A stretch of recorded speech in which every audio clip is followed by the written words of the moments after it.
Years আজকে আমি blade templating করে দেখাবো কীভাবে ব্লেড টেমপ্লেটিং করতে হয় আমাদের একটা এক্সিস্টিং এসটিএমএল ফাইলকে কীভাবে আমরা ব্লেড টেমপ্লেটে রূপান্তর করতে পারি। সো আমরা একটা ব্লেড টেমপ্লেট লেয়ার্স ক্রিয়েট করি লেয়ার্স ফোল্ডারের ভিতরে। সো এটার নাম দিই e-commerce dot blade dot PHP. এখন আমার এসটিএমএল ফাইলটা থেকে ফার্স্টে হেড অপশানটা নিয়ে যাব, অর্থাৎ যেটাতে আমার মেইন কন্টেন্টের উপরের অংশটা, অর্থাৎ বডির উপরের অংশটা নিয়ে যাচ্ছে। আর এটা আমার টেমপ্লেটে নিয়ে যাচ্ছে। কপি করলাম, কপি করে পেস্ট করলাম। এখন ফুটার অংশটা নিয়ে আসবো।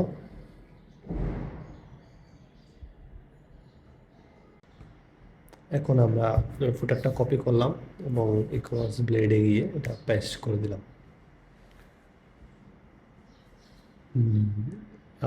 সো এখন আমরা মাঝখানে যে কন্টেন্টটা যে দেখাবো, অর্থাৎ এই কন্টেন্টটা তো সব পেজের জন্য সেম হবে না, কন্টেন্টটা এক এক পেজের জন্য এক এক রকম হবে, কিন্তু হেডার ফুটারগুলো দেখা যায় যে সব ম্যাক্সিমাম পেজের জন্য সেম হয়। সো আমরা ব্লেডের থেকে দেখতে পারি যে কীভাবে ওরা ইউজ করছে। সো আমরা এইল্ড ইউজ করবো, এইল্ডটা কপি করে নিয়ে এখানে পেস্ট করে দেবো। অর্থাৎ এটা একটা মেইন ট্যাগের ভিতরে লিখবো। এইল দিয়ে আমরা কোনো একটা ডাইনামিক কন্টেন্ট দেখাইতে পারি একটা সেম ব্লেডে। সো আমরা দিলাম।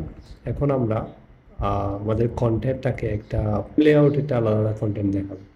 সো আমাদেরকে আমাদের এসটিএমএল ফাইলটাতে চলে আসলাম এবং এখানে দেখি যে এগুলো ঠিকঠাকভাবে আমাদের ডিপগুলো গেছে কিনা।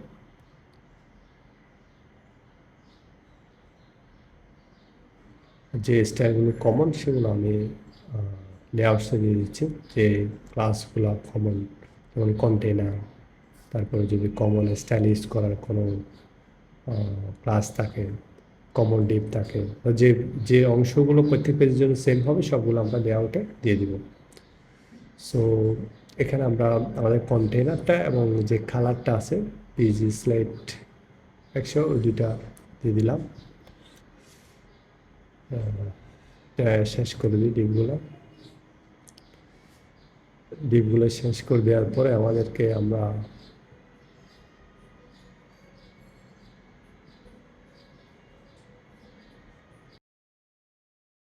পরে আমাদের আগে তৈরি করা ন্যাপারটি ইনক্লুড করে দিব। ইনক্লুড দিয়ে কোনো একটা ব্লেডকে এখানে ইনক্লুড করতে পারি। এখন ইনক্লুড করে দিলাম। এরপরে নেক্সট আমরা কি করব, হোম ব্লেডে এই যে লেআউটটা তৈরি করছি লেআউটটা ইমপ্লিমেন্ট করব। সো লেআউট তৈরি করার জন্য আমরা লিখব এক্সটেন্স। অর্থাৎ আমরা কোনো একটা লেআউট ইমপ্লিমেন্ট করতে চাইলে এক্সটেন্ট ইউজ করতে পারি। এক্সটেন্ডের মাধ্যমে আমাদের মেইন যে লেআউট পেজটা ওইটা লিখতে হবে। ওইটা রাউট শুরু হয় বিএস ফোল্ডারের, যে ফোল্ডারটা আপনি তৈরি করছেন ওইটা থেকে। সো এখানে লেআউটসের ভিতরে ই-কমার্স নামে আছে। এরপরে সেকশনের ভিতরে আপনার কন্টেন্টটা লিখতে হবে। সেকশনের ভিতরে যে ইল্ডে যে নামটা দিয়েছেন কন্টেন্ট, সেম নামটা এখানে লিখে দিতে হবে, লিখে দিতে এবং শেষে এন্ড সেকশন। এতটুকুর মধ্যে এতটুকু অংশ আমার ওই লেআউট ব্লেড ইল্ডের ভিতরে অ্যাপেন্ড হবে।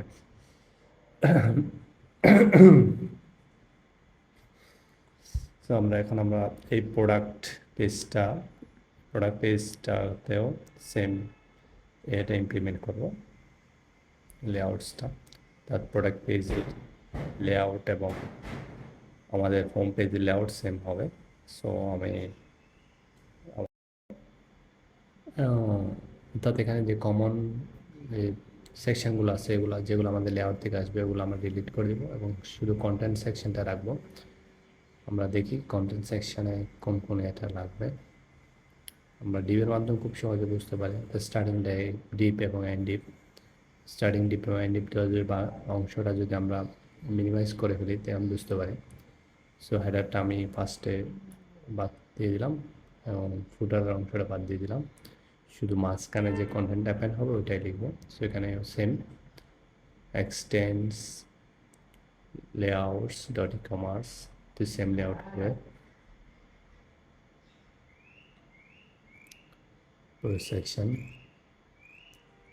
সেকশন কন্টেন্ট, এরপরে শেষে গিয়ে এন্ড সেকশন।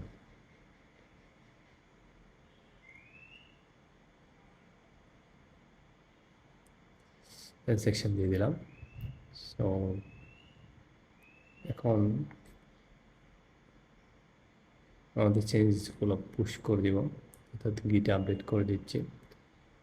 সো গিটে আপডেট করা বিএস কোড ইউজ করে খুব সহজ। সো আপনি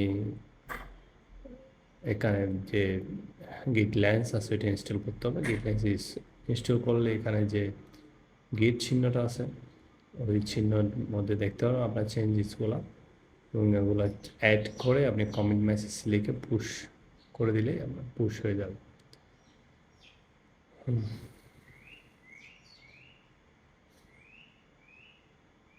কারণ আমরা আমাদের প্রজেক্টটা রান করে দেখবো এটা কেমন কীভাবে। পিএস পার্টিশন সার্ভ রান করলাম, প্রজেক্টটা রান হয়েছে। আমি এখান গিয়ে দেখি এটা রান হয়েছে। আমাদের পেজটা হচ্ছে হোমিনে হোমিন। সো হোমিনে গেলাম। ও আমার ভিএমআর ল্যাব চালু করবে। সো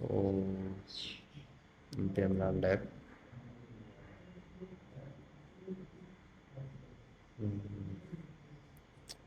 আমাদের পোর্টটা ডিফাইন করা হয় না, এএনবিতে আমাদের পোর্টটা ডিফাইন হইতে হবে। আমরা চালাচ্ছি 800 800তে। সো এটা আপডেট হলো। এখন আমরা দেখি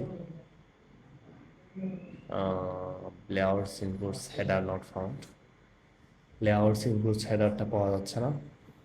সো আমরা আমাদের ই কমার্স লেআউটে হেডারের হেডারের যে টেমপ্লেটটা ছিল এটার নামটা ভুল দিয়েছি। লেআউটসে গেলাম, ই কমার্স, সেখানে এটা হেডার না, সেটা হচ্ছে নেটবার। সো এখন গিয়ে দেখি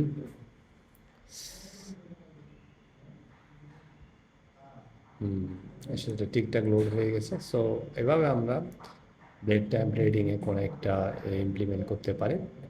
ভিডিও যদি ভালো লাগে তাহলে অবশ্যই লাইক কমেন্ট করবেন।